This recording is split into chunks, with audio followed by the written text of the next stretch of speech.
យឺតចុះតែកុំបោះបង់ជីវិតមិនមែនជាការប្រកួតថាអ្នកណាទៅដល់មុននោះទេ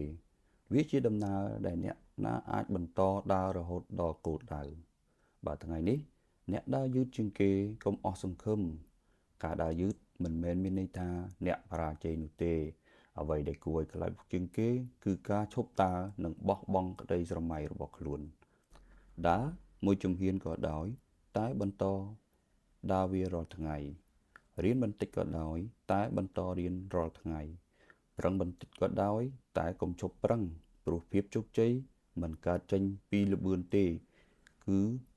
កើតចេញពីការតស៊ូនិងការមិនបោះបង់ចងចាំថាមនុស្សជាច្រើនដែលជោគជ័យមិនមែនពួកគេលឿនជាងអ្នកទេពួកគេគ្រាន់តែមិនឈប់នៅពេលជួបឧបសគ្គដូច្នេះបើថ្ងៃនេះអ្នកមានអារម្មណ៍ថាខ្លួនឯងកំពុងដើរយឺតសូមកុំបារម្ភយឺតចុះ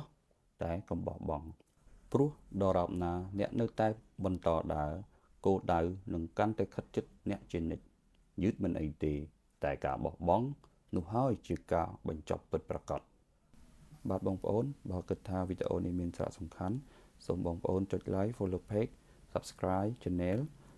និង share ទៅកាន់មនុស្សជាទីស្រឡាញ់របស់បងប្អូនដើម្បីទទួលបានវីដេអូថ្មីៗបន្តទៀតសូមអរគុណ